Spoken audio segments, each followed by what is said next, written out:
Hello everyone, welcome to the Exia IS Academy. তো Exia IS Academy যিটো আমাৰ APSC CC Prelims 2025 special classes আমি কৰি আছোঁ য'ত আমি আপোনালোকক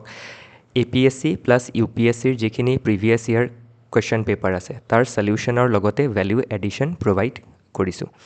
তো ইয়াতে আমি আজি আমাৰ ডে 4 হয় আৰু আজি ডে 4ত আমি 10টা কুৱেশ্যন কভাৰ কৰিম তো ডে 4ৰ 10টা কুৱেশ্যন আৰু বাকী যি তিনিটা প্ৰিভিয়াছ ভিডিঅ' আছে তাতে আমি 30টা কুৱেশ্যন কভাৰ কৰিলোঁ তো ইয়াতে আমি কোনখিনি কুৱেশ্যন কভাৰ কৰি আছোঁ APSC CC প্ৰিলিমছ যিটো 2022 আছিল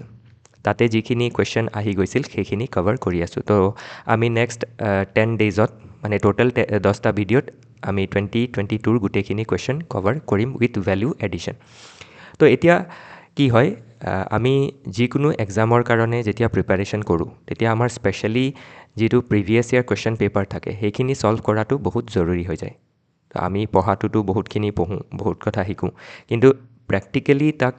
কেনেকৈ সোধা যায় এক্সামত সেইটো যদি আমি এটা চিমুলেশ্যন ল'ব বিচাৰোঁ তেনেহ'লে প্ৰিভিয়াছ ইয়াৰ কুৱেশ্যন পেপাৰ হৈছে বেষ্ট গাইড আমাৰ কাৰণে তো গতিকে প্ৰিভিয়াছ ইয়াৰ কুৱেশ্যন পেপাৰৰ পৰা আমি কেনেকৈ কুৱেশ্যন ছেট কৰে কোনটো আপোনাৰ দিশত বেছি কুৱেশ্যন সোধা হয় সেইখিনি কথা আমি বুজিবলৈ সক্ষম হওঁ আৰু যিসকল ইয়াতে APSCৰ প্ৰত্যাশী আছে তেওঁলোকক মই এটা কথা ক'ব বিচাৰোঁ যে APSCৰ যিটো অফিচিয়েল চিলেবাছ আছে তাতে 33% কুৱেশ্যন অসম স্পেচিফিক আহিব বুলি অফিচিয়েল চিলেবাছতে মেনশ্যন কৰিছে আৰু 33%টো মিনিমাম দিছে তো আগৰ কুৱেশ্যন পেপাৰসমূহত দেখা গৈছে যে প্ৰায় 40টা কুৱেশ্যন আপোনাৰ আছাম স্পেচিফিকে আহিছে সেই গতিকে কি হয় মই সকলোকে আপোনালোকৰ যিটো ষ্ট্ৰেটেজি আছে তাতে আপুনি অসম স্পেচিফিক পৰ্শ্যনটোক স্পেচিয়েলি প্ৰিলিমছত ভালকৈ মনোযোগ দি চাবলৈ আপোনালোকক অনুৰোধ জনালোঁ তো বলক চাওঁ কোনখিনি কুৱেশ্যন আছে যিখিনি আহিছিল প্ৰিভিয়াছ ইয়াৰত স্পেচিয়েলি আপোনাৰ APSC CC 2022ত তো আমি 48 নম্বৰ কুৱেশ্যনটো লৈছোঁ তাৰ পৰা তো এইটো আপোনাৰ পলিটি কুৱেশ্যন হয় আৰু ইয়াতে আপোনাৰ পাৰ্ট 3ত যি আমাৰ ফাণ্ডামেণ্টেল ৰাইট আছে আৰু তাতে যি আৰ্টিকল 32 আছে ৰাইট টু কনষ্টিটিউশ্যনেল ৰিমেডি সেইখিনিৰ কথা সেইখিনি কথাৰ পৰাই এটা কুৱেশ্যন সোধা হৈছে তো কুৱেশ্যনটো চাওঁ তাৰ পাছত ভেলু এডিশ্যনখিনি চাম which of the following is a necessary condition for the issue of a writ of quo warranto গতিকে কোৱা ৱাৰাণ্টৰ কাৰণে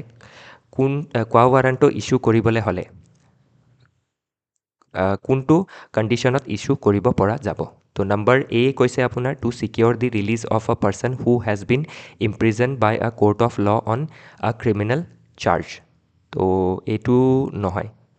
নেক্সট বি অপশ্যনটো to direct a public officer or the government not to enforce a law wish is আনকনষ্টিটিউশ্যনেল তো এইটো নহয় এইটো actually মেণ্ডামাছৰ অধীনত আহে আৰু নেক্সট আপোনাৰ এতিয়া এই দুটাই নহয় ছাপ'জ ধৰি লওক আপোনালোকে এই দুটা অপশ্যন জানিছিলে যে এই দুটা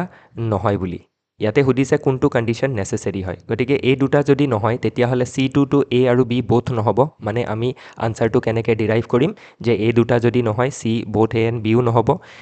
আনচাৰটো হ'ব D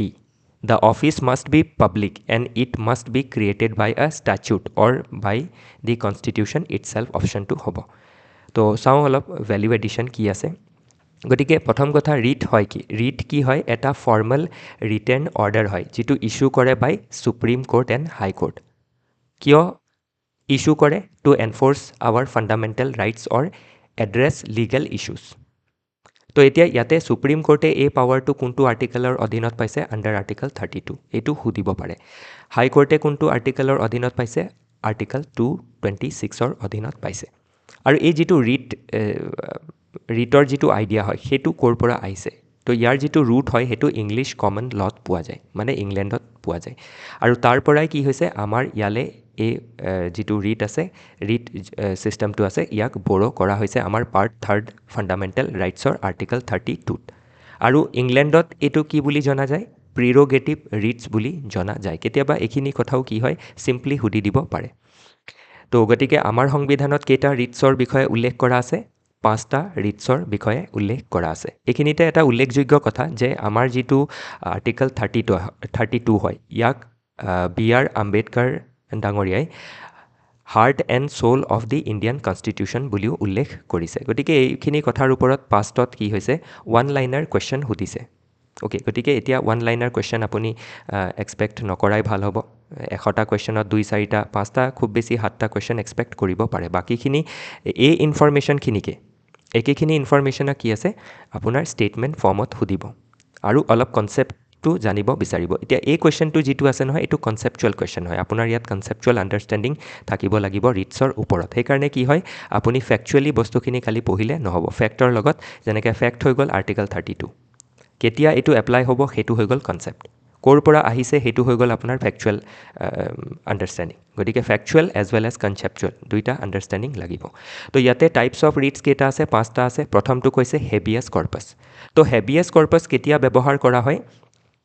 যেতিয়া কোনোবা এজন পাৰ্চনক আনলফুলি ডিটেইন কৰি ৰখা হয় বা এৰেষ্ট কৰি ৰখা হয় তো এতিয়া এজন ব্যক্তিক পুলিচে আনলফুলি ধৰি লওক ডিটেইন কৰি ৰাখিছে তো তেতিয়া তেখেতৰ বিহাফত কি কৰিব পাৰে তেখেতৰ ফেমিলি মেম্বাৰে বা তেখেতৰ আত্মীয় কুটুম্বই বা বন্ধুৱে কি কৰিব পাৰে হেবিয়াছ কৰ্পাছ ৰিটটো ফাইল কৰিব পাৰে ক'ত ফাইল কৰিব পাৰে হাই কোৰ্টত এজ ৱেল এজ সুপ্ৰিম কোৰ্টত যাতে পাৰ্চনজনক ৰেহাই কৰি দিয়া যাওক আৰু মনত ৰাখিব এইটো কেৱল আপোনাৰ পাব্লিক অথৰিটি মানে গভৰ্ণমেণ্ট অথৰিটিৰ এগেইনষ্টতে ইছ্যু নকৰে ইয়াৰ লগতে প্ৰাইভেট কিবা যদি অথৰিটি আছে প্ৰাইভেট ইণ্ডিভিজুৱেল আছে তেওঁলোকৰ এগেইনষ্টতো এইটো ইছ্যু কৰিব পৰা যাব যদি তেওঁলোকে কাৰোবাক আনলফুলি ডিটেইন কৰি ধৰি ৰাখিছে তো গতিকে হেবিয়াছ কৰ্পাছৰ ওপৰত ইন ফিউচাৰ সুধি দিব পাৰে যে এইটো কাৰ ওপৰত এপ্লাই হয় এইটো পাব্লিক আৰু প্ৰাইভেট দুইটাৰ ক্ষেত্ৰতে এপ্লাই হ'ব অ'কে আৰু এটা কথা উল্লেখযোগ্য যে যিটো ৰিট জুৰিছডিকশ্যন আছে জুৰিছডিকশ্যন মানে যিটো ন্যায়ৰ ক্ষেত্ৰাধিকাৰ আছে ন্যায়সংগত ক্ষেত্ৰাধিকাৰ সেইটো ৰিট জুৰিছডিকশ্যনৰ ক্ষেত্ৰত কাৰ বেছি আছে সুপ্ৰিম কোৰ্টৰ নে হাই কোৰ্টৰ মনত ৰাখিব হাই কোৰ্টৰ ক্ষমতা ৰিটছৰ ক্ষেত্ৰত বেছি আছে আমাৰ এনেকুৱা লাগিব যেন সুপ্ৰিম কোৰ্ট হয় কিন্তু নহয় হাই কোৰ্ট হয় নেক্সট আহি যাওক মেণ্ডামাছ গতিকে মেণ্ডামাছে কি কৰে আপোনাৰ কমাণ্ড দিয়ে কোনে কমাণ্ড দিব সুপ্ৰিম কোৰ্ট বা হাই কোৰ্টে কিয় কমাণ্ড দিব যেতিয়া কোনোবা পাব্লিক অথৰিটিয়ে তেওঁলোকৰ ডিউটি স্পেচিফিক ডিউটিটো তেওঁলোকে পালন কৰাৰ পৰা বিৰত থাকিব বা পালন কৰিব নিবিচাৰিব তো তাতে পাব্লিক ইণ্টাৰেষ্ট হাৰ্ম হয় যদি কাৰোবাৰ ইণ্টাৰেষ্ট হাৰ্ম হৈছে কাৰোবাৰ ৰাইটছ ভায়লেট হৈছে তেতিয়া তেওঁ মেণ্ডামাছ ৰিটৰ কাৰণে এপ্লিকেশ্যন ফাইল কৰিব পাৰিব সুপ্ৰিম কোৰ্ট আৰু হাই কোৰ্টত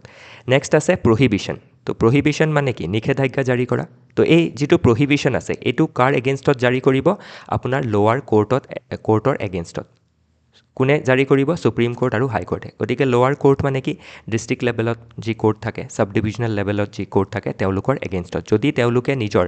ক্ষেত্ৰাধিকাৰৰ বাহিৰত গৈ কাম কৰিছে নেক্সট আছে চাৰ্চিঅ'ৰেৰি তো চাৰ্চিঅ'ৰেৰি কি হয় এইটো লোৱাৰ কোৰ্টৰ এগেইনষ্টতে জাৰি কৰা হয় আৰু ইয়াক হাই কোৰ্ট বা সুপ্ৰিম কোৰ্টে জাৰি কৰিব পাৰে কিয় যেতিয়া সুপ্ৰিম কোৰ্ট বা হাই কোৰ্টে কোনো এটা কেছক ৰিভিউ কৰিব বিচাৰে আৰু সেই ৰিভিউ কৰিব বিচাৰোঁতে যিখিনি ৰেকৰ্ডছ তেওঁলোকক দৰকাৰ হ'ব সেইখিনি বিচাৰি পঠিয়াব পাৰে তো order a lower court to send its record to a higher court for review next আছে কোৱা ৱাৰাণ্টটো যিটো ইয়াতে সোধা গ'ল তো কোৱা ৱাৰাণ্টটো কি হয় যদি কোনোবা এজন ব্যক্তিয়ে কোনোবা এটা পাব্লিক অফিচ হোল্ড কৰি আছে তেওঁৰ এগেইনষ্টত কোৱা ৱাৰাণ্টটো ইছ্যু কৰিব পাৰে যে তেওঁ যদি সেইটো ইলিগেলি অকুপাই কৰি আছে তেতিয়া তেওঁক ৰিট ইছ্যু কৰি সোধা হ'ব যে তেওঁ এইটো কাৰণ দিয়ক যে তেওঁ ইলিগেলি কিয় হোল্ড কৰি আছে বা লিগালিটি প্ৰুফ কৰিব লাগিব অ'কে তো সেইটো কথা ইয়াতে আমাক সোধা গ'ল যাৰ ৰাইট আনচাৰটো হৈছে অপশ্যন ডি তো এইখিনি আছিল ভেলু এডিশ্যন আৰু ইয়াৰ লগতে এতিয়া আৰু এটা কথা মন কৰিব যে ইয়াৰ আগতে মই এটা আৰু ভিডিঅ' বনাইছিলোঁ 10টা কুৱেশ্যনৰ তাতো মই আপোনালোকক দেখুৱাইছিলোঁ যে ফাণ্ডামেণ্টেল ৰাইটছৰ ওপৰত কি কৰে চিভিল ছাৰ্ভিচেছ এক্সামিনেশ্যনে APSCয়ে হওক বা UPSCয়ে হওক বহুতখিনি ফ'কাছ ৰাখে কিয়নো আপোনালোকে চিভিল ছাৰ্ভেণ্ট হৈ কি কৰিব লাগিব ৰাইটছে প্ৰটেক্ট কৰিব লাগিব মানুহৰ DPSPক পালন কৰিব লাগিব যাতে ৱেলফেয়াৰ এনচিয়'ৰ কৰোৱাব পাৰে তো গতিকে ফাণ্ডামেণ্টেল ৰাইট আৰু DPSP কি হয় বহুত জৰুৰী পাৰ্ট হয় য'ৰ পৰা কুৱেশ্যন আহিব পাৰে নেক্সট কুৱেশ্যন হৈছে question number 51 wish of the following is not সদায় মনত ৰাখিব কুৱেশ্যনটোত কি ডাইৰেক্টিভ দিছে তো ইয়াতে নট সুধিছে নট আ কাৰেক্ট অপশ্যন কোনটো কাৰেক্ট নহয় about the governor's power to make ordinance তো কাৰেক্ট ইনকাৰেক্টত আমি কেতিয়াবা কি হয় আমি পাজল হৈ যাওঁ আৰু আমি ভুল আনসাৰ কৰি দিওঁ পাজল হৈ যাওঁ মানে কি আমি নাচাওঁৱে আমি কোৱেশ্চনটো চোৱাৰ লগে লগে আমি ডাইৰেক্টলি কনক্লুজনত জাম্প কৰি দিওঁ আমাৰ এনেকুৱা লাগে যে এইটো মই জানোৱে কিন্তু ইয়াতে শুদ্ধটো সুধাই নাই নট কাৰেক্টহে সুধিছে ইনকাৰেক্ট অপশ্যনটো সুধি আছে গতিকে ইয়াতে চাওক the governor may promulgate ordinance when legislature or both the houses thereof are in session তো ইয়াতে কৈছে যে গভৰ্ণৰে অৰ্ডিনেন্স মানে গভৰ্ণৰৰ ল মেকিং পাৱাৰ তো অৰ্ডিনেন্স মেকিং পাৱাৰটো কাৰ আছে ষ্টেটত গভৰ্ণৰৰ আছে আৰু চেণ্টাৰত প্ৰেছিডেণ্টৰ আছে তো গতিকে ইয়াতে কৈছে যে ছেশ্যন চলি থকাৰ সময়ত গভৰ্ণৰে অৰ্ডিনেন্স জাৰি কৰিব পাৰে এইটোতো ভুলেই হ'ব কেনেকৈ পাৰিব নহ'লে লেজিছলেচাৰৰ কামেই কি থাকিব যদি ছেশ্যন চলাৰ পিছতো গভৰ্ণৰে অৰ্ডিনেন্স পাছ কৰিছে তো গতিকে এইটো ভুল হ'ব গতিকে আনচাৰটো আমি প্ৰথমতে ডিৰাইভ কৰিছোঁ বাকীখিনিও চাই লওঁ কি কৈছে আৰ্টিকল 213 তো আৰ্টিকল 213ৰ অধীনত গভৰ্ণৰক এম্পাৱাৰ কৰা হৈছে টু প্ৰমোলগেট অৰ্ডিনেন্স জাৰি কৰিব পাৰে আৰু মনত ৰাখিব এই 213টোতে কি আছে আপুনি ইয়াকে 123 কৰি দিয়ক 123ত প্ৰেছিডেণ্টক পাৱাৰ দিয়া হৈছে অৰ্ডিনেন্স জাৰি কৰাৰ the ordinance may be withdrawn by the governor at any time তো ইয়াতে যদি গভৰ্ণৰৰ ঠাইত প্ৰেছিডেণ্টটো হয় এইটো অপশ্যন শুদ্ধ হ'ব অ'কে খালি ইয়াতে যদি প্ৰেছিডেণ্ট বুলি কয় তেতিয়া 123 হ'ব লাগিব আৰ্টিকল তো অৰ্ডিনেন্সটো যিকোনো সময়তে উইথড্ৰ কৰিব পাৰে ইছ্যু কৰাৰ পিছত it is not a discretionary power of the governor এইটো গভৰ্ণৰৰ বা প্ৰেছিডেণ্টৰ স্বেচ্ছাকৃত পাৱাৰ নহয় ইচ্ছা কৰিলেই এইটো তেওঁলোকে অৰ্ডিনেন্স জাৰি কৰিব নোৱাৰে অৰ্ডিনেন্স জাৰি কৰাৰ এটাতো আপোনাৰ কি কণ্ডিশ্যন আছে যে যি হাউচ আছে লেজিছলেচাৰৰ হাউচ তেওঁলোক ছেশ্যনত থাকিব নালাগিব যেনেকৈ পাৰ্লিয়ামেণ্টৰ দুটা হাউচ আছে লোকসভা ৰাজ্যসভা তো দুটাই ছেশ্যনত নাই প্লাছ আপোনাৰ যি ষ্টেট লেজিছলেটিভ এছেম্বলি আছে সেইটো বোলে ছেশ্যনত নাই তেতিয়া পাছ কৰিব পাৰিব আৰু পাছ কৰাৰ পিছতো তাৰ যিটো মেক্সিমাম ডিউৰেশ্যন থাকিব যে কিমান দিনলৈকে সেইটো ইফেক্টত থাকিব মনত ৰাখিব মেক্সিমাম সেইটো 6 মান্থ ইফেক্টত থাকিব পাৰে কিয় 6 মান্থ কাৰণ আমাৰ যি লেজিছলেচাৰৰ মানে মিটিং হয় তাৰ যি ছেশ্যন হয় তাৰ মাজত মেক্সিমাম কিমান গেপ থাকিব লাগে 6 মাহৰ মানে 6 মাহৰ আগে ছেশ্যন কণ্ডাক্ট কৰাব লাগিব সেইকাৰণে অৰ্ডিনেন্সৰো লেন্থটো কিমান ডিউৰেশ্যন বা ভেলিডিটি কিমান হয় 6 মান্থে হয় আৰু 6 মান্থৰ পিছত মন কৰিব ইয়াতে আৰু এটা কথা মনত ৰাখিব দেই 6 মান্থৰ হয় কিন্তু ইয়াতে কৈছে যেতিয়া হাউচ মিটিঙত বহাৰ পিছত ইউজুৱেলি 6 উইকৰ ভিতৰত কি কৰিব লাগিব পাছ কৰিব লাগিব তো ইয়াতে কৈছে parliament or state legislature for approval within a specified period usually 6 week okay তো 42 ডেজ আফটাৰ ইট ৰিএছেম্বলছ তো ৰিএছেম্বল হোৱাৰ পিছত 42 ডেজৰ ভিতৰত অৰ্থাৎ 6 উইকৰ ভিতৰত পাছ কৰিব লাগিব otherwise they cease to have effect তেওঁলোক এই যিটো অৰ্ডিনেন্স পাছ কৰিব বাই প্ৰেছিডেণ্টৰ গভৰ্ণৰ সেইটো ইফেক্ট নাথাকিব সেইটো মনত ৰাখিব বাকী আৰ্টিকল দুটা মনত ৰাখিব লাগিব গতিকে এইটো কি হৈছে এক্সিকিউটিভ পাৰ্টৰ পৰা কুৱেশ্যন সুধিছে গতিকে এক্সিকিউটিভ পাৰ্টৰ পৰাও কি সোধে কুৱেশ্যন সোধা যায় মনত ৰাখিব আমাৰ গভৰ্ণমেণ্টৰ যি তিনিটা অৰ্গেন আছে লেজিছলেচাৰ এক্সিকিউটিভ জুডিচিয়াৰী সেইটো পাৰ্টৰ পৰাও কুৱেশ্যন সোধা যায় আৰু মনত ৰাখিব আৰ্জেণ্ট যেতিয়া হ'ব নহয় ইমিডিয়েট একশ্যন ল'ব লগা হ'ব তেতিয়াহে অৰ্ডিনেন্স পাছ কৰা যাব আৰু সেইটো ছাবজেক্টেড টু পাৰ্লিয়ামেণ্টাৰী এপ্ৰুভেল হ'ব পাৰ্লিয়ামেণ্টে যদি ডিছএপ্ৰুভ কৰে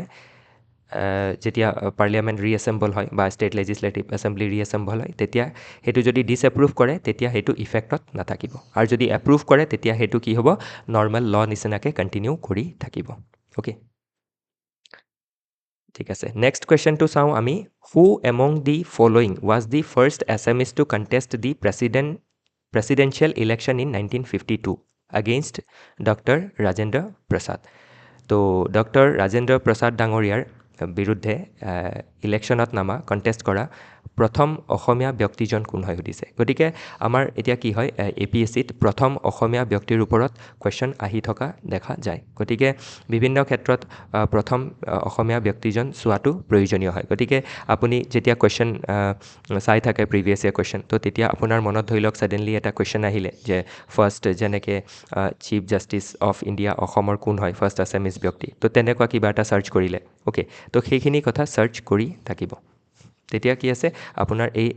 ইনফৰমেশ্যনছখিনি আহি থাকিব আৰু এইখিনি আপুনি কেতিয়া কৰিব লাগিব স্পেচিয়েলি ন'টিফিকেশ্যন ওলোৱাৰ পিছত তো এতিয়া সময় আহি গৈছে এতিয়া এইখিনি আপুনি কৰিব লাগিব তো ইয়াতে অপশ্যনটো আপোনাৰ ৰাইট অপশ্যন হয় অপশ্যন এ আৰু এই যিখিনি অপশ্যন আমি দিছোঁ নহয় আপোনাক অফিচিয়েল আনচাৰ কি মতে দিছোঁ অ'কে তো ইয়াতে কৈছে যে লেট নগেন্দ্ৰ নাৰায়ণ দাস ডাঙৰীয়া was the first Assamese to contest the presidential election of the country আৰু ছেকেণ্ড ইলেকশ্যনটো তেখেতে কণ্টেষ্ট কৰিছিলে এগেইনষ্ট ডক্টৰ ৰাজেন্দ্ৰ প্ৰসাদ কিয়নো ৰাজেন্দ্ৰ প্ৰসাদ ডাঙৰীয়া দুবাৰ ৰাষ্ট্ৰপতি হৈছিলে দুটা টাৰ্মৰ কাৰণে আৰু তেখেতৰ পিছতে ৰাষ্ট্ৰপতি হৈছিল ডক্টৰ সৰ্বপল্লী ৰাধাকৃষ্ণন আৰু ৰাধাকৃষ্ণন ডাঙৰীয়া তেখেতো আমাৰ দেশৰ দুবাৰ ভাইচ প্ৰেচিডেণ্ট আছিল মানে দুটা টাৰ্মৰ কাৰণে অ'কে তো সেইটো মনত ৰাখিব লাগিব বাকী এইটো মই ক'ৰ পৰা লৈছোঁ চ'ৰ্চটো দি দিছোঁ আপোনাৰ আছাম ট্ৰিবিউনৰ পৰা লোৱা হৈছে এইটো অ'কে নেক্সট আছে আপোনাৰ এই যিখিনি অপশ্যন ভুল হয় মানে এইটো কুৱেশ্যনৰ হিচাপত তো সেইখিনিও আমি ইয়াতে লগতে চাই দিয়াটো ভাল হ'ব আৰু মনত ৰাখিব আমি যিহেতু আপোনালোকক গোটেইখিনি কুৱেশ্যন কৰাব নোৱাৰিম মানে 2022 23 এইখিনিতো কৰিম মানে আৰু বহুত কুৱেশ্যন পেপাৰ আছে নহয় তো যিমান কুৱেশ্যন পেপাৰ আছে APSCয়ে কাৰণ আপোনাৰ ডিফাৰেণ্ট ডিপাৰ্টমেণ্টেল এক্সামো পাতে যেনেকৈ CDPOৰ হৈ গ'ল এনফৰ্চমেণ্ট ইনস্পেক্টৰ হৈ গ'ল ৰিচাৰ্চ এছিষ্টেণ্ট হৈ গ'ল তো এইখিনিতো আপোনালোকে কি কৰিব যিটো GSৰ পেপাৰ আছে সেই পেপাৰখন ধুনীয়াকৈ চাব কাৰণ APSCয়ে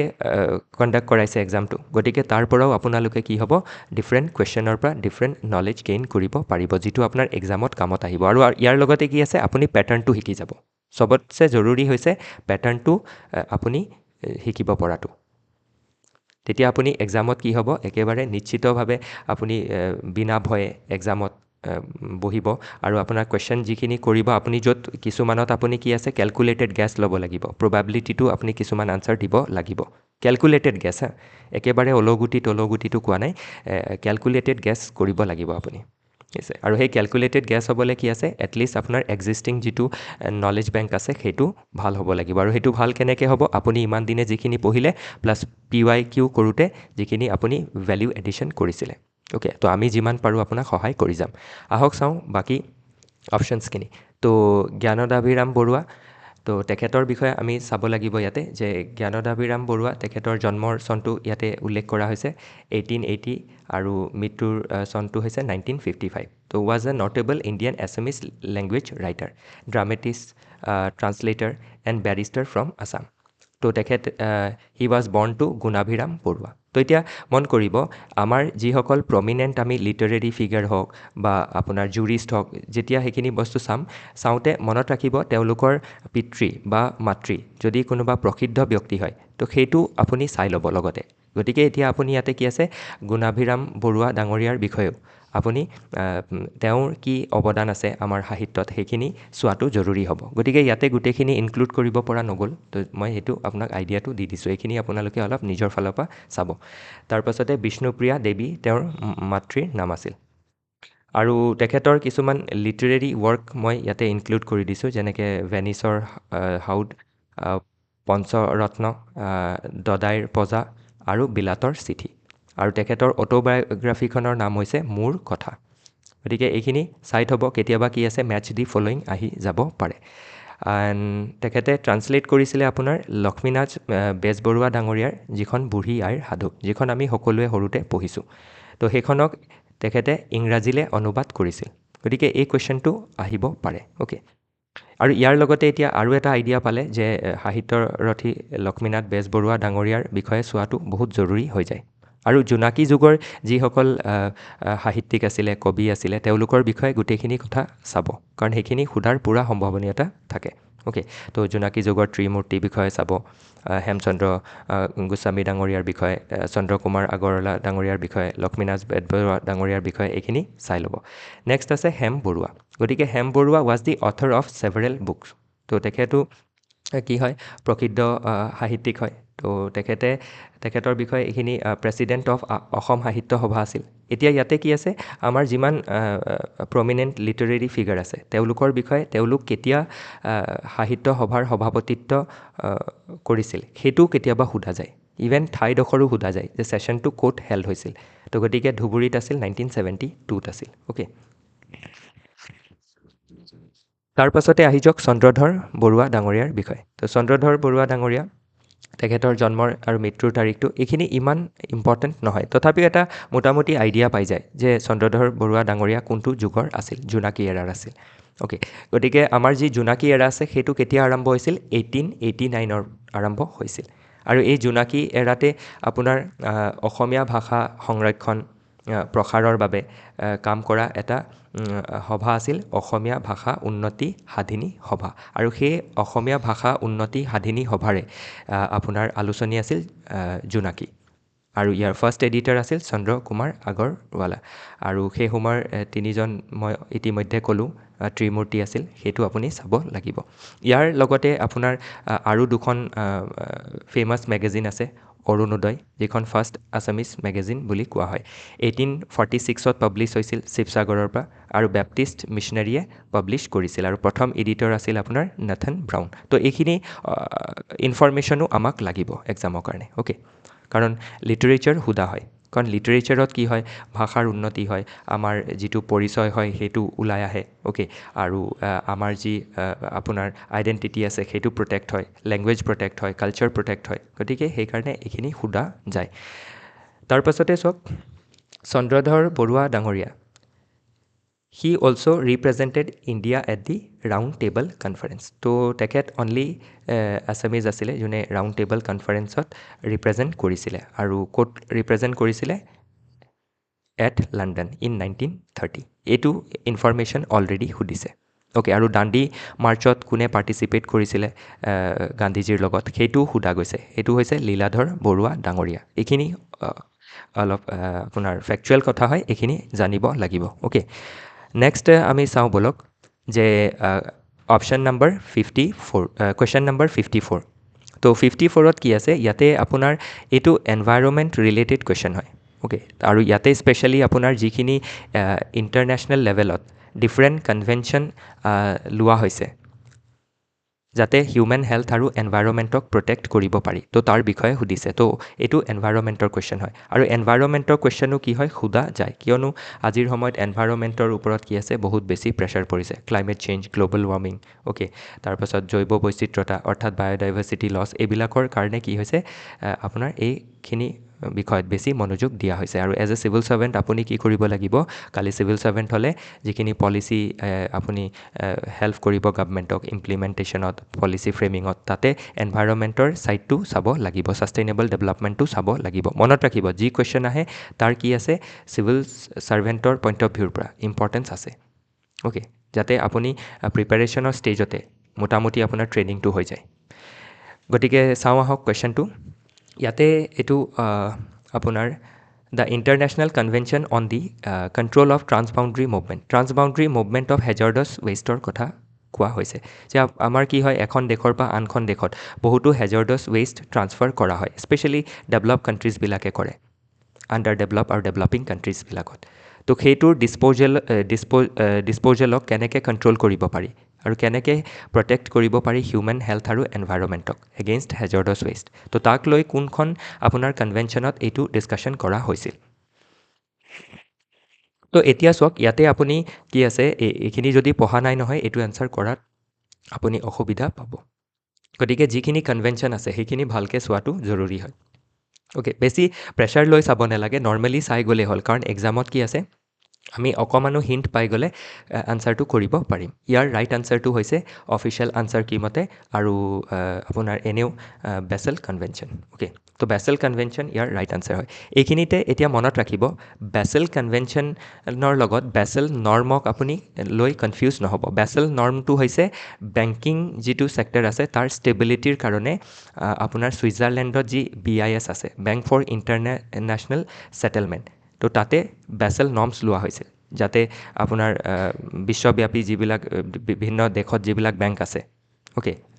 গতিকে তাক তেওঁলোকৰ ষ্টেবিলিটি মেইনটেইন কৰি ৰাখিব পাৰি তো সেই বেচেল নৰ্মটো কি হৈছে বেংকিং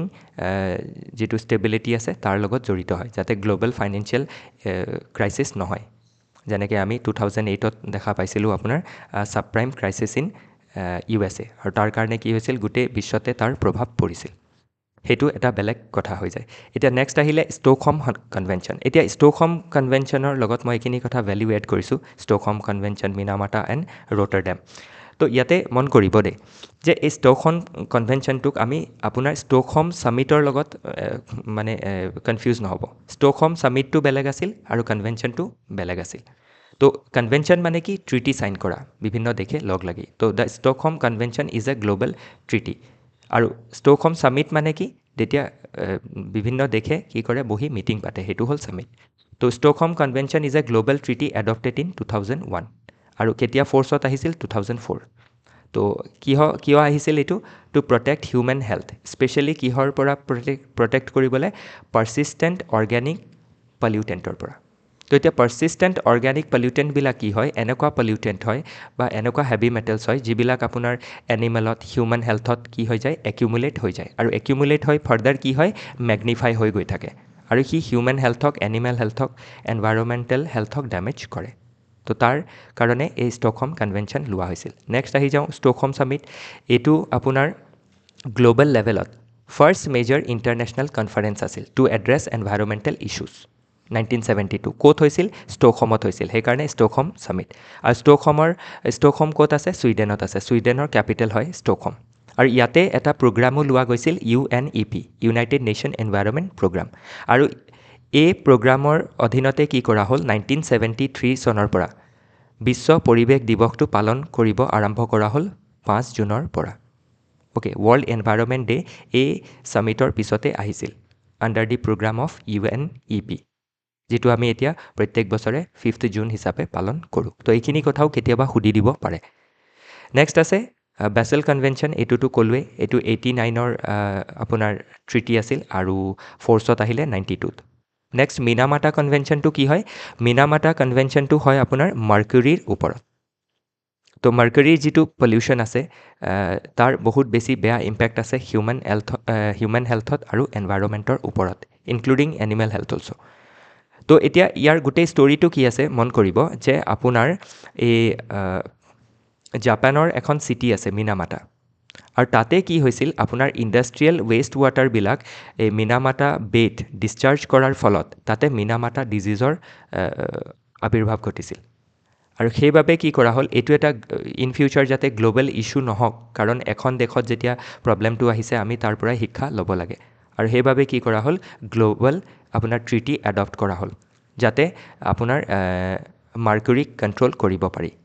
অ'কে মাৰ্কুৰীৰ যিটো হাৰ্মফুল ইম্পেক্ট আছে তাক কণ্ট্ৰল কৰিব পাৰি তো এতিয়া বেটাৰী এইবিলাকত কি কৰা হয় এই ডিফাৰেণ্ট যিবিলাক লেড হ'ল মাৰ্কুৰী হ'ল এনেকুৱা বস্তুবিলাক ইউজ কৰা হয় যাৰ ফলত কি কৰা হয় এইবিলাক যদি আমি প্ৰপাৰলি ডিছপ'জ নকৰোঁ তেতিয়া এইবিলাকে যেতিয়া আমি এইবিলাকক ডিছকাৰ্ড কৰি দিওঁ এনভাইৰমেণ্টত আপোনাৰ পানীতে হওক মাটিতে হওক ই হিউমেন হেল্থ এনিমেল হেল্থ আৰু এনভাইৰমেণ্ট হেল্থৰ ওপৰত বেয়া ইম্পেক্ট পেলাব পাৰে অ'কে নেক্সট আছে ৰটাৰডেম কনভেনশ্যন তো ৰটাৰডেম কনভেনশ্যনটো হৈছে আপোনাৰ যিটো হেজাৰ্ডাছ কেমিকেলবিলাক ট্ৰান্সফাৰ কৰা হয় from one country to another specially ট্ৰেডৰ জৰিয়তে তো সেই ট্ৰেডত কি কৰা হৈছে ইয়াৰ যিখিনি আপোনাৰ হেজাৰ্ডাছ কেমিকেল আছে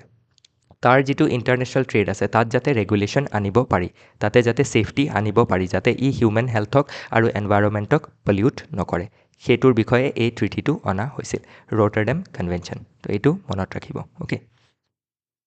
নেক্সট কুৱেশ্যনটো হৈছে 55 অ'কে তো ইয়াতে এইটো চাওক একদম চিম্পল কুৱেশ্যন হয় কিন্তু এতিয়া ইয়াতে বহুতে ভুল কৰিব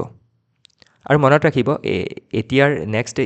যিটো APSC আছে তাত এনেকুৱা নহয় যে চব আপোনাৰ ষ্টেটমেণ্ট বেছ কুৱেশ্যনে আহিব য়েছ মেক্সিমাম ষ্টেটমেণ্ট বেছ কুৱেশ্যন আহিব কাৰণ পূৰা পেটাৰ্ণটো আপোনালোকে দেখিছে গ্ৰেজুৱেলি 22, 23 এইখিনিত চেঞ্জ হৈ আহিলে অ'কে তো এতিয়া ইয়াতে মন কৰিব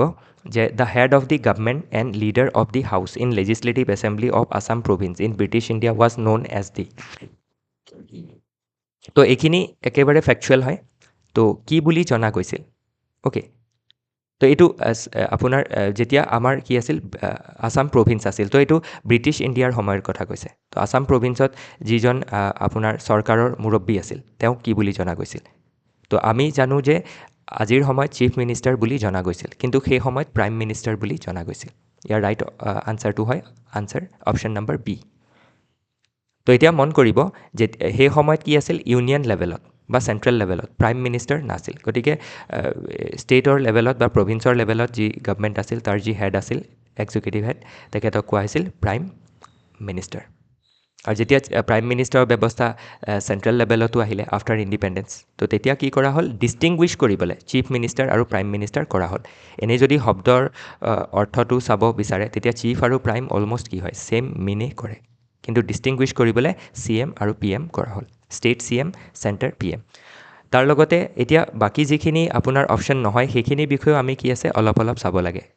এতিয়া অলপ আগত দেখিছিলে এটা কুৱেশ্যন এক্সিকিউটিভৰ ওপৰত আছিলে এবাউট গভৰ্ণাৰ তো এতিয়া আপোনাৰ আহি গ'ল এবাউট প্ৰাইম মিনিষ্টাৰ অ'কে তো এইখিনি বস্তু আমি ইয়াতে এটা কথা মন কৰিব লাগিব যে এক্সিকিউটিভ পাৰ্টৰ পৰা কুৱেশ্যন সোধে অ'কে তো নেক্সট আছে গভৰ্ণাৰ আৰু আমি এইখিনি বস্তু অলপ ইয়াতে চাই লওঁ ভেলু এডিশ্যন তো the prime minister is the head of the government and leader of the council of minister তো যিগৰাকী প্ৰাইম মিনিষ্টাৰ হয় তেখেত কি হয় হেড অফ দি গভৰ্ণমেণ্ট হয় head of the council of minister হয় আৰু কাউন্সিল অফ মিনিষ্টাৰৰ ভিতৰতো কি থাকে এটা সৰু বডি থাকে যাক আমি কেবিনেট বুলি কওঁ তো কেবিনেটৰো কি হয় হেড হয় অ'কে আৰু যি পূৰা অভাৰঅল এক্সিকিউটিভ ব্ৰাঞ্চ আছে তাৰো কি হয় হেড হয় তো ইয়াতে অভাৰঅল এক্সিকিউটিভ ব্ৰাঞ্চ মানে আপোনাৰ কেবিনেট আৰু কেবিনেটৰ অধীনত ডিফাৰেণ্ট মিনিষ্টাৰৰ তলত আপোনাৰ ডিফাৰেণ্ট গোটেই ডিপাৰ্টমেণ্টছ আছে গতিকে গোটেইখিনি কি হয় PMৰ দ্বাৰাই কোঅৰ্ডিনেট হৈ থাকে আৰু এইটো ইউনিয়ন গভৰ্ণমেণ্টৰ ক্ষেত্ৰত ক'লে ষ্টেটৰ ক্ষেত্ৰত হ'লেও কি হ'ব CM হৈ যাব অ'কে তো head of the government in a state কোন হয় CM হয় কাউন্সিল অফ মিনিষ্টাৰ হেড কোন হয় CM হয় ষ্টেটত ষ্টেট কেবিনেটৰ হেড কোন হয় CM হয় সেইখিনি তেনেকৈ বুজিব লাগিব অ'কে আৰু এটা কথা মন কৰিব যি ৰুলিং পাৰ্টি থাকে এছেম্বলিত বা পাৰ্লিয়ামেণ্টত তাৰো লিডাৰ কোন হয় CM ষ্টেটত হ'লে CM আৰু চেণ্টাৰত হ'লে PM নেক্সট আছে দি গভৰ্ণাৰ তো এতিয়া গভৰ্ণাৰ কি হয় কনষ্টিটিউচনেল হেড হয় ক'ৰ হেড হয় ষ্টেটৰ বহুতে এজেণ্ট বুলি উল্লেখ কৰে অ'কে এজেণ্ট শব্দটো উল্লেখ কৰাটো মানে কনষ্টিটিউচনেল নহয় কাৰণ কনষ্টিটিউচনত এজেণ্ট বুলি উল্লেখ কৰা নাই তো সেইটো বহুতে ক্ৰিটিচাইজ কৰিবলৈ এজেণ্ট বুলি কয় বাতৰিয়ে পত্ৰই বা কোনোবা ক্ৰিটিক্সে তো আমি সেই এজেণ্ট শব্দটো এজ এ এছপিৰেণ্ট ইউজ কৰিব নালাগে অ'কে আমি ইউজ কৰিব লাগিব constitutional head of the state কাৰণ এনেকৈ উল্লেখ কৰা আছে আৰ্টিকল 54ত তো এতিয়া ইয়াতে মন কৰিব যে ইউনিয়নৰ কনষ্টিটিউচনেল হেড কোন হয় প্ৰেছিডেণ্ট কনষ্টিটিউচনেল হেড মানে কি তেখেতৰ নামতেই কি কৰা হয় গোটেই যিখিনি চেণ্টাৰৰ কাম হয় কৰা হয় প্ৰেছিডেণ্টৰ নামত ষ্টেটত গভৰ্ণৰৰ নামত কৰা হয় গভৰ্ণৰৰ চিল এণ্ড ছিগনেচাৰত কৰা হয় আৰু এইটো এটা কথা মনত ৰাখিব যে পাৰ্লিয়ামেণ্টাৰী ছিষ্টেম অফ গভৰ্ণমেণ্টত এক্সিকিউটিভ দুই ধৰণৰ থাকে এটা হ'ল নমিনেল এক্সিকিউটিভ আৰু এটা হ'ল ৰিয়েল এক্সিকিউটিভ তো নমিনেল এক্সিকিউটিভ চেণ্টাৰত হ'ল প্ৰেছিডেণ্ট ষ্টেটত হ'ল গভৰ্ণৰ আৰু ৰিয়েল এক্সিকিউটিভ চেণ্টাৰত হ'ল আপোনাৰ PM and his councils of minister ষ্টেটত হ'ল CM and his councils of minister okay বাকী নেক্সট চাওক স্পীকাৰ কোন হয় স্পীকাৰ হ'ল প্ৰিজাইডিং অফিচাৰ অফ হাউচ এতিয়া স্পীকাৰ এতিয়া যদি লেজিছলেটিভ এছেম্বলি হয় তেতিয়া লেজিছলেটিভ এছেম্বলিৰ প্ৰিজাইডিং অফিচাৰকো স্পীকাৰ বুলি কয় আৰু লোকসভাৰ প্ৰিজাইডিং অফিচাৰকো স্পীকাৰ বুলি কয় তেওঁলোকৰ কাম কি হ'ল কেয়াৰিং হাউচ প্ৰচিডিংছ তো যিখিনি প্ৰচিডিংছ চলে ছেশ্যন হয় সেইখিনি পৰিচালনা কৰাটো আৰু মনত ৰাখিব ৰাজ্যসভাৰ যিগৰাকী প্ৰিজাইডিং অফিচাৰ থাকে তেওঁক কোৱা হয় chairman not speaker okay next question চাওঁ 63rd কুৱেশ্যন 62nd কুৱেশ্যন তো 62nd কুৱেশ্যনটোৱে কি কৈছে 23rd January 23 January Netaji Subhash Chandra Bose birthday is celebrated in India as তো বোস ডাঙৰীয়াৰ বাৰ্থডেটো কি হিচাপে চেলিব্ৰেট কৰা হয় পৰাক্ৰম দিৱস শৌৰ্য দিৱস দেশপ্ৰেম দিৱস বিজয় দিৱস এতিয়া যদি আপুনি এইখিনি কথা ধৰি লওক নিউজ পেপাৰ পঢ়ি থাকিলে আপুনি পাব 23 জানুৱাৰীৰ দিনা বা 22 জানুৱাৰীৰ দিনা আৰু ইভেন 24 জানুৱাৰীটো আহি থাকে নেতাজী সুভাষ চন্দ্ৰ বোস ডাঙৰীয়াৰ কণ্ট্ৰিবিউশ্যনছখিনি আহি থাকে সেইকাৰণে নিউজ পেপাৰ পঢ়িলে কি হয় ডিফাৰেণ্ট আমি পাৰ্চনেলিটিজৰ পূৰা লাইফটো বুজিব পাৰোঁ তেওঁৰ কণ্ট্ৰিবিউশ্যন বুজিব পাৰোঁ আৰু ডিফাৰেণ্ট যিখিনি ইভেণ্ট এছ'চিয়েটেড আছে সেইখিনি বুজিব পাৰোঁ তো এতিয়া 23rd জানুৱাৰীত নেতাজী সুভাষ চন্দ্ৰ বোসৰ জন্মদিনক কি হিচাপে পালন কৰা হয় এতিয়া আপুনি দেখিব গোটেইখিনি হয় যেন লাগিব যদি নাজানে তেখেত পৰাক্ৰমী আছিল সেইকাৰণে পৰাক্ৰম দিৱসো হ'ব পাৰে তেওঁৰ সাহস ধৈৰ্য এইখিনি বহুত আছিল শৌৰ্য দিৱসো হ'ব পাৰে অ'কে শৌৰ্য মানে কাৰেজ নিচিনা কথা বুজায় অ'কে তো কাৰেজিয়াছ ডে বা শৌৰ্য ডে তেনেকুৱা বুজায় তো এতিয়া ইয়াতে আপোনাৰ শৌৰ্য দিৱস এইটো হ'ব পাৰে তো হয় কোনটো পৰাক্ৰম দিৱসটো ওকে, তো বাকী এইখিনি আমি চাওঁ ইয়াতে। তো এতিয়া নেতাজী সুভাষ চন্দ্ৰ বোস ডাঙৰীয়াৰ বিষয়ে বহুতখিনি কথাই জানিব লগা থাকে, কিয়নো এক্সামত সুধি থকা দেখা যায়। তো নেতাজী জয়ন্তী ইজ অবজাৰ্ভড এজ পৰাক্ৰম দিৱস, আৰু কেতিয়া ফাৰ্ষ্ট অবজাৰ্ভ কৰিছিলে? 2021ত। আৰু তেতিয়া কিমান বাৰ্থ এনিভাৰ্চাৰী আছিল? 124। তো এইখিনি ইমান সৰু ডিটেইলছ নহ'লেও হৈ যাব, এইখিনি ডিটেইলছ লাগিব, এইখিনি ডাঙৰ হয়। 21, অ'কে, আৰু 23rd জানুৱাৰী। নেক্সট তেখেতৰ বিষয়ে আৰু অলপ চাওঁ যে ইন 1938ত সুভাষ চন্দ্ৰ বোস প্ৰেছিডেণ্ট আছিল তেখেত ইণ্ডিয়ান নেশ্যনেল কংগ্ৰেছৰ কোনটো ছেশ্যনত? হাৰিপুৰা ছেশ্যনত। আৰু এই ছেশ্যনত এটা উল্লেখযোগ্য আপোনাৰ ব্যৱস্থা হাতত লৈছিল বা আপোনাৰ পৰিকল্পনা হাতত লৈছিল, সেইটো আছিল নেশ্যনেল প্লেনিং কমিটি গঠন কৰিছিল। আৰু এই নেশ্যনেল প্লেনিং কমিটিক কোনে চেয়াৰ কৰিছিল? By Jawaharlal Nehru, our first prime minister. আৰু ইয়াতে কি কৰা হ'ল? যি আমাৰ দেশৰ ইকনমিক ষ্ট্ৰেটেজি আছে সেইটো ডেভেলপ কৰিবলৈ যত্ন কৰা হ'ল। তেখেত কনজিকিউটিভলি ছেকেণ্ড টাইমো কি হ'ল? INCৰ যিটো ত্ৰিপুৰী ছেশ্যন আছিলে তাতো প্ৰেছিডেণ্ট আছিল, কিন্তু পিছত কিবা ইণ্টাৰনেল কনফ্লিক্ট হৈছিল, বাদ বিবাদ হোৱাৰ ফলত তেখেতে ৰিজাইন কৰিছিল। আৰু ৰিজাইন কৰি দিয়াৰ ফলত এইটো ছেশ্যনত প্ৰিচাইড কৰিছিল বাই ডক্টৰ ৰাজেন্দ্ৰ প্ৰসাদ। আৰু ইয়াত যেতিয়া তেখেতে কিয়নো তেখেতৰ যিটো এপ্ৰ'চ আছিল ইণ্ডিপেণ্ডেঞ্চ মুভমেণ্টক লৈ, সেইটো বেলেগ ধৰণৰ আছিল। অ'কে, তেখেত গৰম আছিল আৰু INCয়ে নৰম এপ্ৰ'চ লৈ আছিল, মানে মডাৰেট এপ্ৰ'চ লৈ আছিল। আৰু তেখেতৰ এপ্ৰ'চটো আছিল যিটো আপোনাৰ আমাৰ লাল বাল পালৰ এপ্ৰ'চ আছিল, মানে অলপ এক্সট্ৰিম এপ্ৰ'চ আছিল। অ'কে, যে নৰম এপ্ৰ'চেৰে নহ'ব, গৰম এপ্ৰ'চ ল'ব লাগিব। আৰু ডিছেটিছফাই হৈ তেখেতে কি কৰিছিল? আৰু কংগ্ৰেছৰ মডাৰেট এপ্ৰ'চক বেয়া পাইছিল, ডিছেটিছফাই হৈছিল আৰু ফৰৱাৰ্ড ব্লক নামৰ পাৰ্টি গঠন কৰিছিল 1939ত। আৰু মনত ৰাখিব, উইদিন কংগ্ৰেছে গঠন কৰিছিল। আৰু তেখেতে এডভকেট কৰিছিল ফৰ এ মোৰ মিলিটেণ্ট এপ্ৰ'চ, যে এই ব্ৰিটিছাৰ্ছবিলাকে ইমান হিংসা কৰে, ইমান শোষণ কৰে, তেওঁলোকে বন্দুক লয় হাতত, গতিকে তেওঁলোকে বন্দুকৰ ভাষাহে বুজি পাব। সেইকাৰণে তেখেত কি কৰিছিল? 1943 চনত যি আমাৰ ইণ্ডিয়ান নেশ্যনেল আৰ্মি আছে তাৰ লিডাৰশ্বিপ গ্ৰহণ কৰিছিল, যাক আজাদ হিন্দ ফৌজ বুলিও কোৱা হয়। তো তাতে এটা শ্লোগান আছে, give me blood I will give you freedom. মোক তেজ দিয়া, মই তোমালোকক স্বাধীনতা দিম। অ'কে, তো এতিয়া মনত ৰাখিব, ইণ্ডিয়ান নেশ্যনেল কংগ্ৰেছটো তেখেতে লিডাৰশ্বিপ দিছিল, কিন্তু তেখেতৰ অধ্যক্ষতাত ষ্টাব্লিছ হোৱা নাছিল। মোহন সিং বোলা এগৰাকী লিডাৰ আছিল, তেওঁৰ নেতৃত্বতহে গঠন হৈছিল। অ'কে, তো এইখিনি কথা কেতিয়াবা আমাৰ প্ৰয়োজন হৈ যায় এক্সামত।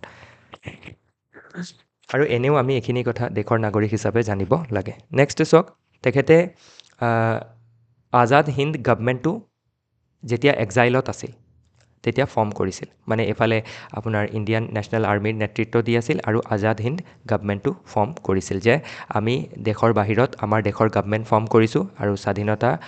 বাবে আমি ইণ্ডিয়ান নেশ্যনেল আৰ্মি গঠন কৰিছোঁ। গতিকে আৰ্মি প্লাছ গভৰ্ণমেণ্ট, যিটো দুটা বস্তু এখন দেশৰ বাবে লাগে, সেইটো তেখেতে গঠন কৰি লৈছিল। আৰু ক'ত গঠন কৰিছিল? ছিংগাপুৰত। গতিকে এইখিনি সুধিব পাৰে। অ'কে, আৰু মনত ৰাখিব, আমাৰ গান্ধীজীক ফাদাৰ অফ নেশ্যনৰ টাইটেলটো নেতাজী সুভাষ চন্দ্ৰ বোস ডাঙৰীয়াই প্ৰদান কৰিছিল। আৰু মহাত্মাৰ টাইটেলটো দিছিল বাই ৰবীন্দ্ৰনাথ টেগৰ ডাঙৰীয়া। নেক্সট আছে শৌৰ্য দিৱস কি হয়? অক্টোবৰ 27ৰ এটা হিষ্টৰিক ইভেণ্ট আছে, যেতিয়া পাকিস্তানী বেকড যিবিলাক ট্ৰাইবেল ইনভেডাৰ্ছ আছিল, তেওঁলোকৰ খেদি পঠিয়াবলৈ ইণ্ডিয়ান ছ'ল্ডাৰ্ছ 27 অক্টোবৰ 1947ত জম্মু কাশ্মীৰলৈ গৈছিল। আৰু সেই দিনটোকে কি কৰা হয়? শৌৰ্য দিৱস হিচাপে পালন কৰা হয়। তো এইটো আমাৰ ফাৰ্ষ্ট মেজৰ ভিক্টৰী আছিল এগেইনষ্ট পাকিস্তান ইনফিল্ট্ৰেশ্যন। অ'কে, আৰু বিজয় দিৱস যিটো ইয়াতে উল্লেখ কৰিছে, সেইটো 16 ডিচেম্বৰত পালন কৰা হয়। কাক মাৰ্ক কৰা হয়? Victory in the Bangladesh liberation war 1971। তো বাংলাদেশৰ যি লিবাৰেশ্যন ৱাৰ আছিল, তাতে ভাৰতে বাংলাদেশক সহায় কৰিছিল, ইভেন আমি পাকিস্তানৰ লগত ডাইৰেক্ট কনফ্ৰণ্টেশ্যনো কৰিব লগা হৈছিল। আৰু তাৰ ফলতে ইষ্ট পাকিস্তান বাংলাদেশ হিচাপে লিবাৰেশ্যন লাভ কৰিছিল। অ'কে, তো এইখিনি কথা আমি জানিব লাগিব। এতিয়া বাংলাদেশ লিবাৰেশ্যন ৱাৰত শ্বেখ মুজিবুৰ ৰহমান ডাঙৰীয়া, তেখেতৰো বহুতখিনি কণ্ট্ৰিবিউশ্যন আছে, আৰু এটা মুক্তি বাহিনী বুলি দল আছিল। তো সেইখিনি কথা আমি পৰীক্ষাৰ বাবে চাব লাগিব। সুধি দিব পাৰে, যাতে আপুনি এইখিনি পৰীক্ষাত উলিয়াব পাৰে। নেক্সট কুৱেশ্যন হৈছে কুৱেশ্যন নম্বৰ 67। তো 67 কুৱেশ্যনটোৱে কি কৈছে চাওক, ইয়াতে মেটচ দি ফলোয়িং কৈছে। ইয়াত মন কৰিব আপোনাৰ কি মেচ কৰিব লাগিব একো উল্লেখ কৰা নাই গতিকে আপুনি এফালে এইখিনি আপোনাৰ কমিটি কাউন্সিল আয়োগ এইবিলাক বা কমিটিৰ বিষয়ে দিছে আৰু এইফালে কোনে চেয়াৰ কৰে সেইটো দিছে তো কুৱেশ্যনটো চাই আমি সেইটো বুজিব লাগিব গতিকে মনিটাৰী পলিচি কমিটিৰ বিষয়ে দিছে GST কাউন্সিলৰ বিষয়ে নীতি আয়োগ cabinet committee on parliamentary affairs তো ইয়াতে মনিটাৰী পলিচি যিটো কমিটি হয় সেইটো কোনে চেয়াৰ কৰে বাই RBI গভৰ্ণৰ নীতি আয়োগক কোনে চেয়াৰ কৰে আমি জানো by prime minister of India ex official chairman হয় নীতি আয়োগৰ নেক্সট আপোনাৰ GST হৈ গ'ল মনিটাৰী GST কাউন্সিলক কোনে চেয়াৰ কৰে by union finance minister cabinet committee on parliamentary এফেয়াৰ্ছক কোনে চেয়াৰ কৰে বাই এইটো ইউনিয়ন হোম মিনিষ্টাৰ নহয় এইটো ইউনিয়ন ডিফেন্স মিনিষ্টাৰ হ'ব লাগিছিল অ'কে ইয়াতে মই এইটো এড কৰা আছে ক'ৰবাত ইয়াতে চাব পাৰে আপোনাৰ এইটো cabinet committee on parliamentary affairs defence minister হয় তো কেতিয়াবা এইখিনি চিলি মিষ্টেক হৈ যায় APSCৰ পৰা কোনো কথা নাই তিনিটা অপশ্যন যদি মেচ কৰিছে তেতিয়া অবভিয়াছলি বাই ডিফল্ট এইটো ইয়াতে যাব লাগিব ভুল হ'লেও অ'কে তো ইয়াৰ যিটো কাৰেক্ট অপশ্যন হ'ব 67 আমি ক'ত পাম এইটো A3A ইয়াত পাই যাম অ'কে বিত এইটো 67 বিত পাই যাম অফিচিয়েল আনচাৰ কি মতে ঠিক আছে বাকী এতিয়া আপোনাৰ মনিটাৰী পলিচি কমিটি কি হয় এইটো এনেকুৱা এটা কমিটি হয় যাক আপোনাৰ যিটো RBIৰ বেঞ্চমাৰ্ক ইণ্টাৰেষ্ট ৰেট থাকে বা ৰেপো ৰেট থাকে সেইটো ডিচাইড কৰিব দিয়া হয় এই কমিটিটোক আৰু ইয়াৰ লগতে যিটো ইনফ্লেশ্যন টাৰ্গেটিং আছে 2 to 6%ৰ ভিতৰত কৰিব লাগে CPI ইণ্ডেক্স বুলি কয় যাক কনজিউমাৰ প্ৰাইচ ইণ্ডেক্স অ'কে তাক আপোনাৰ কণ্ট্ৰল কৰিব লাগে 2 to 6%ৰ ভিতৰত আৰু যদি তিনিটা কনজিকিউটিভ কোৱাৰ্টাৰত কৰিব নোৱাৰে তেতিয়াহ'লে জবাবদিহিতা হ'ব লাগে বিফৰ চেণ্ট্ৰেল গভৰ্ণমেণ্ট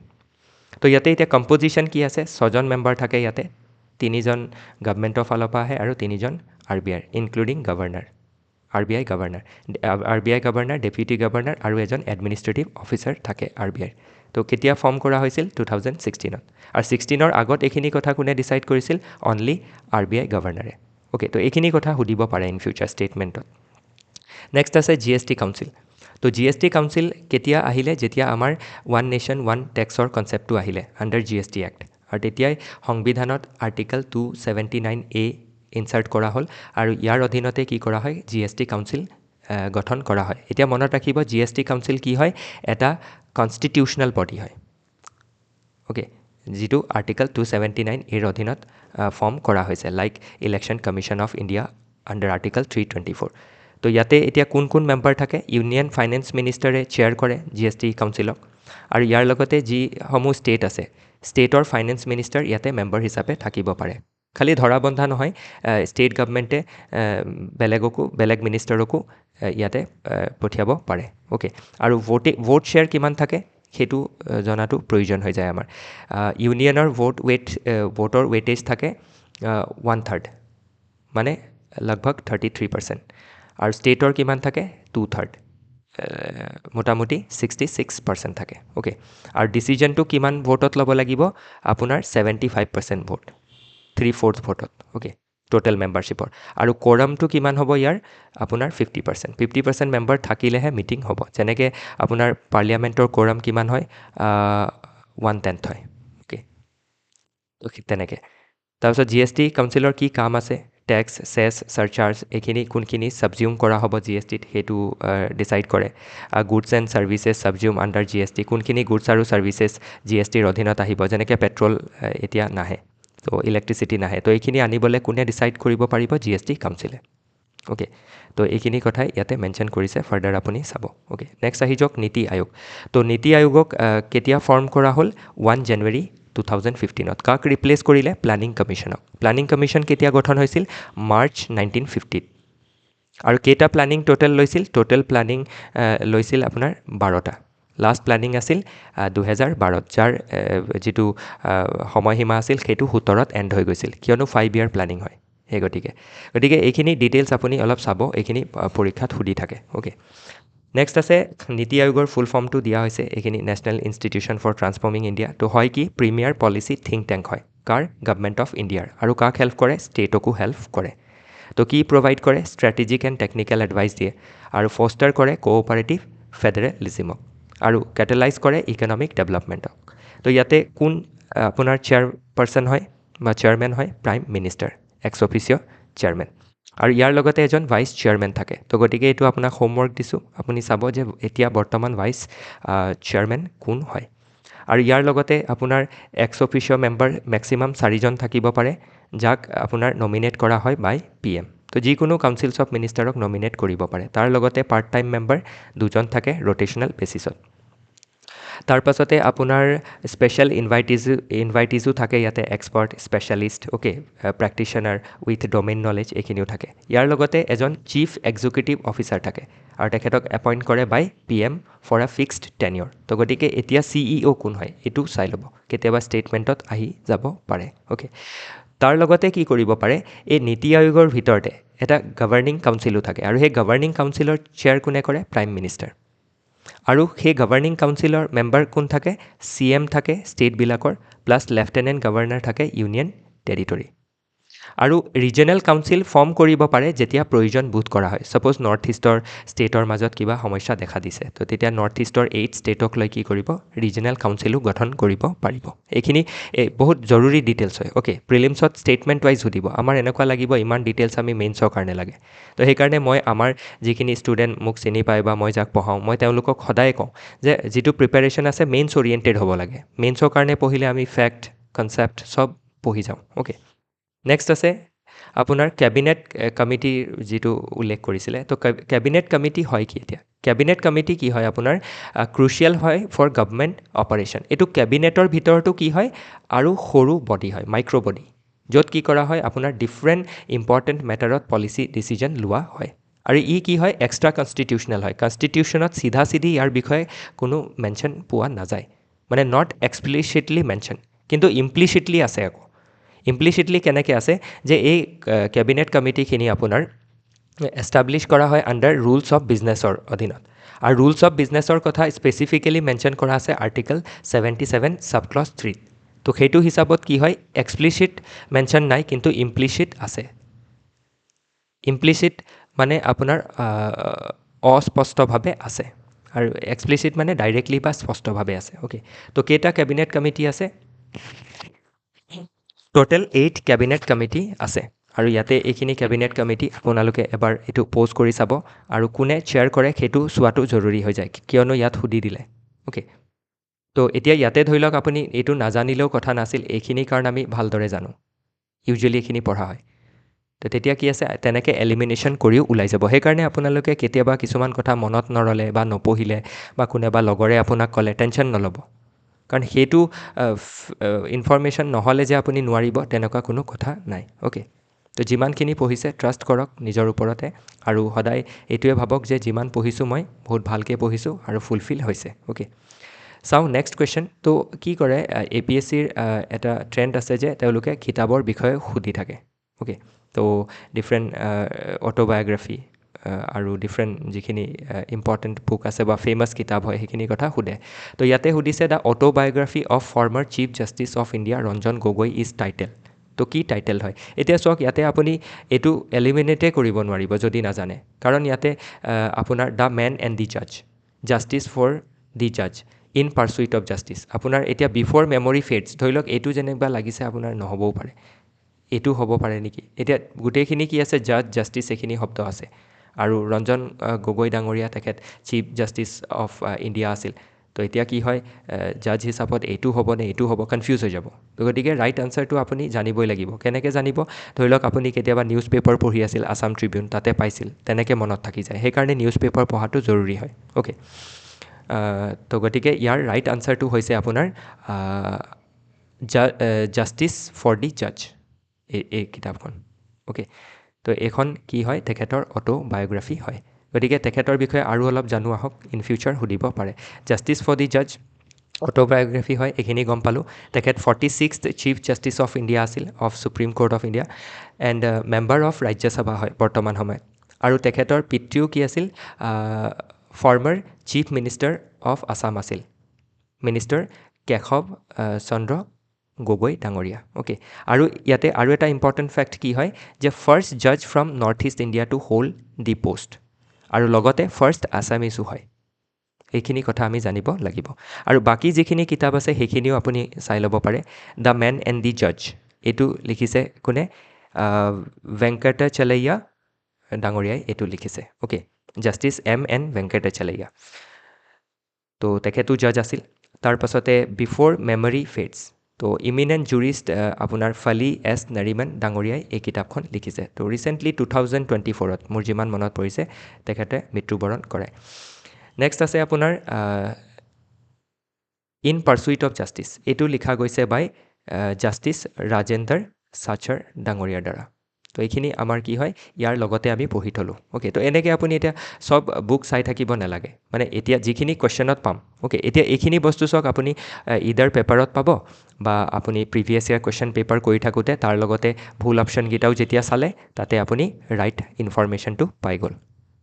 নেক্সট এক্সামৰ কাৰণে অ'কে তো তেনেকৈ প্ৰিপেৰেশ্যনটো কি হয় আৰু ভাল হৈ যায় নেক্সট কুৱেশ্যন হৈছে question number 72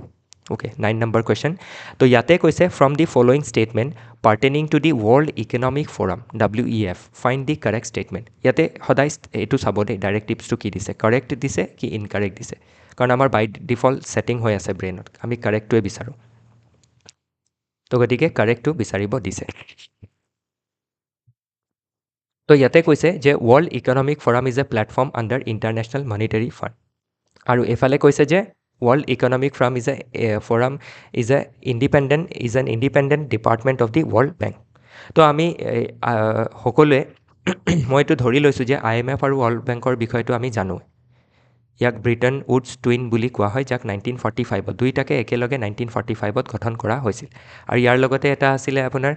world trade organisation সেইটো ইয়াৰ লগতে ফৰ্ম কৰা হোৱা নাছিল আইডিয়াটো তেতিয়াই আহিছিল কিন্তু তেতিয়া ফৰ্ম কৰা নহ'ল গতিকে ৱৰ্ল্ড ট্ৰেড অৰ্গেনাইজেশ্যন 1995ত গঠন কৰা হ'ল আৰু ৱৰ্ল্ড ট্ৰেড অৰ্গেনাইজেশ্যনৰ ঠাইত পূৰ্বতে কি আছিল GATT আছিল GATT general agreement on tariffs and trade তো এতিয়া এই দুটাটো নহয় গতিকে এই দুটা যেতিয়া নহয় আপুনি তলত চাওকচোন অপশ্যন 1 2 নহয় 2 নহয় ইয়াত আপোনাৰ 2 আছে গতিকে এইটো নহ'ব মানে হ'ব কোনটো 3 আৰু 4 ধৰি লওক আপুনি এই দুটা জানিছিলে যে এই দুটা নহয় বুলি এই দুটাৰ বিষয়ে আপুনি একো নাজানে তো তেতিয়াও কুৱেশ্যন আনচাৰটো আপুনি ডিৰাইভ কৰিব পাৰিছে অনলি উইথ দিছ 50% নলেজ মানে এইটো আপোনাৰ দুইটাহে জানে 50% বাকী 50% আপুনি নাজানে তো KBCত যেনেকৈ 50-50 হয় এতিয়া ইয়াতে 50-50 হৈ গ'ল 1 গ'ল 2 গ'ল এইফালেও 2 যাবই তো এতিয়া আপোনাৰ ইজি হৈ গ'ল যে 3 আৰু 4 হ'ব এতিয়া আপুনি কেতিয়াবা এইটোকে কয় কেলকুলেটেড গেছ বা স্মাৰ্ট গেছিং অ'কে তো স্মাৰ্ট গেছ কৰিব লাগিব অলগুটিটো নকৰিব আকৌ সেইটো আপোনাৰ স্মাৰ্ট গেছিং নহয় ইণ্টেলিজেণ্ট গেছিং নহয় অ'কে তো ইয়াতে বাকী ইনফৰমেশ্যনখিনি চাওঁ আহক এইখিনি যিখিনি ইনফৰমেশ্যন ইয়াতে আছে শুদ্ধখিনি ইয়াতো দিছোঁ মই world economic forum is a not for profit অৰ্গেনাইজেশ্যনৰ ফাউণ্ডেশ্যন প্ৰফিটৰ কাৰণে এইটো গঠন কৰা হোৱা নাই ইয়াৰ মূল উদ্দেশ্যটো কি হৈছে যিখিনি গ্ল'বেল ইছ্যু আছে সেইখিনি ডিছকাছ কৰা আৰু তাৰ চলিউশ্যন বিচৰা আৰু ইয়াৰ কি হয় এনুৱেল মিটিং হয় আপোনাৰ ডাভোছ ছুইজাৰলেণ্ডত তো ছুইজাৰলেণ্ডৰ খুব সুন্দৰ ঠাই এডোখৰ আছে ডাভোছ যেনেকৈ বেচেল পঢ়িছিলোঁ আমি অলপ আগতে বেচেল চিটি তো তেনেকৈ ছুইজাৰলেণ্ডত ডাভোছো আছে তো ডাভোছত কি হয় ইয়াৰলি মিটিং হয় আৰু এইটো ফাউণ্ড কৰা হৈছিল কেতিয়া 1971ত বাই আ জাৰ্মান স্কলাৰ কল ক্লছ শ্বাব আৰু ইনিচিয়েলি ইয়াৰ নাম আছিল ইউৰোপিয়ান মেনেজমেণ্ট ফ'ৰাম আৰু লেটাৰ ৰিনেম কৰা হ'ল ইয়াক ৱৰ্ল্ড ইকনমিক ফ'ৰাম ইন 1987 কিন্তু ফাউণ্ডেশ্যন আমি 1971 বুলিয়ে ধৰিব লাগিব ইয়াতো 71 দিছে অ'কে আৰু অফিচিয়েল আনচাৰ কি মতে ইয়াৰ ৰাইট আনচাৰটো হৈছে চি যিটো কাৰেক্ট হয় okay next question and last question consider the following statement with regard to international peace research organization SIPRI তো এতিয়া চিপ্ৰিৰ বিষয়ে ইয়াতে কি সুধিছে কাৰেক্ট ষ্টেটমেণ্টটো সুধিছে অ'কে তো কোনখিনি কাৰেক্ট হয় তো এতিয়া চিপ্ৰি আপোনালোকে নিউজ পেপাৰ পঢ়িলে পায় নহয় যে ইণ্ডিয়াই কিমান % ডিফেন্স ইম্পৰ্ট কৰে ক'ৰ পৰা কিমান কৰে তাতে ব্ৰেকেটত ডেটা বাই চিপ্ৰি তো মানে চিপ্ৰি কি হয় আপোনাৰ ডিফেন্স ৰিলেটেড ক্ষেত্ৰত কি কৰে ৰিচাৰ্চ কৰি থাকে কনফ্লিক্টৰ ক্ষেত্ৰত আৰ্মামেণ্টৰ ক্ষেত্ৰত আৰ্মামেণ্ট মানে অস্ত্ৰীকৰণ আৰ্মছ কণ্ট্ৰল মানে অস্ত্ৰ নিয়ন্ত্ৰণ ডিজ আৰ্মামেণ্ট মানে নিৰস্ত্ৰীকৰণ এটা অস্ত্ৰ সম্পূৰ্ণৰূপে আপোনাৰ নিষেধ কৰা তো এইখিনিৰ ওপৰত কি কৰে ৰিচাৰ্চ কৰে আৰু ৰিচাৰ্চ কৰি ডেটা পাব্লিছ কৰে তো এতিয়া ইয়াতে চাব its full form is Sweden international peace research initiative তো ছুইডেন নহয় actually Stockholm international peace research institute তো 1 নম্বৰটো ভুল হৈ গ'ল okay 2 number SIPRI is located at Gothenburg তো গুথেনবাৰ্গ এটা চিটি হয় ছুইডেনত কিন্তু ই ছুইডেনত লোকেটেড নহয় ষ্টকহোমত লোকেটেড হয় its full form is Stockholm international peace research institute দুটা ফুল ফৰ্ম দিছে অ'কে এইটো নহয় এইটো হয় এইটো ৰাইট হয় ঠিক আছে আৰু the headquarter of SIPRI is at Solna এইটো আপোনাৰ ছুইডেনতে আছে এইটো নহয় হেডকোৱাৰ্টাৰ আছে ষ্টকহোমত গতিকে ইয়াৰ ৰাইট আনচাৰ কোনটো হ'ব 76ৰ চিটো হ'ব 76ত কোনটো শুদ্ধ হ'ব ইয়াতে just a minute its full form is Stockholm এই তিনিটো হ'ব আপোনাৰ আৰু plus headquarter located at SIPRI is located at Solna okay ইয়াৰ অফিচিয়েল আনচাৰ কিটো আপোনাৰ চি দিয়া আছে কিন্তু এইটো চি নহ'ব অ'কে ইয়াৰ আপোনাৰ কাৰেক্টটো হ'ব অনলি 3 হ'ব লাগিছিল কিন্তু অনলি 3 বুলি কোনো অপশ্যনেই দিয়া নাই গতিকে ইয়াৰ আনচাৰ কিটো কি আছে ভুল আছে আপোনালোকে দেখে ন কেতিয়াবা ভুল থাকে অ'কে তো কিন্তু অফিচিয়েল আনচাৰ কি মই চেক কৰিছিলোঁ ইয়াত চি দিয়া আছে কিন্তু এইটো চি নহয় আৰু বাকী ইনফৰমেশ্যনখিনি মই ইয়াতে দিছোঁৱে গতিকে এনেকুৱা কেতিয়াবা কি হয় কিছুমান ভুল থাকি যায় গতিকে সেইখিনি কোনো কথা নাই আপুনি ক্লেইম কৰিব পাৰিব অ'কে তো মনত ৰাখিব ইয়াৰ এইটোহে অপশ্যন শুদ্ধ হয় তো অনলি 3 এটা হ'ব লাগিছিলে অ'কে আৰু কাৰেক্টে উলিয়াব দিছে গতিকে কাৰেক্ট এইটোৱে হয় বাকী এইখিনি ভেলু এডিশ্যন তো ইয়াৰ লগতে আজিৰ যিটো আমাৰ কুৱেশ্যন পেপাৰ এনালিচিছৰ ডিছকাশ্যন আছে সমাপ্ত হৈছে আপোনালোকৰ যদি ইয়াৰ উপৰিও কিবা ডাউট থাকে বা কিবা যদি আপোনাৰ ছাজেশ্যন থাকে আপুনি আমাক কমেণ্ট ছেকশ্যনত জনাব পাৰিব ফাৰ্ডাৰ আপোনালোকে যদি ফাউণ্ডেশ্যনেল কোৰ্চ বা ক্ৰেছ কোৰ্চ ল'ব বিচাৰে আমাৰ 6002417488ত কণ্টেক্ট কৰিব পাৰিব ইয়াৰ লগতে আজিৰ ক্লাছটো সামৰিছোঁ সকলোৱে সময় নষ্ট নকৰি এই যি দুমাহ সময় পাইছোঁ আমি তাতে ভালদৰে পঢ়িব okay good night see you in next video'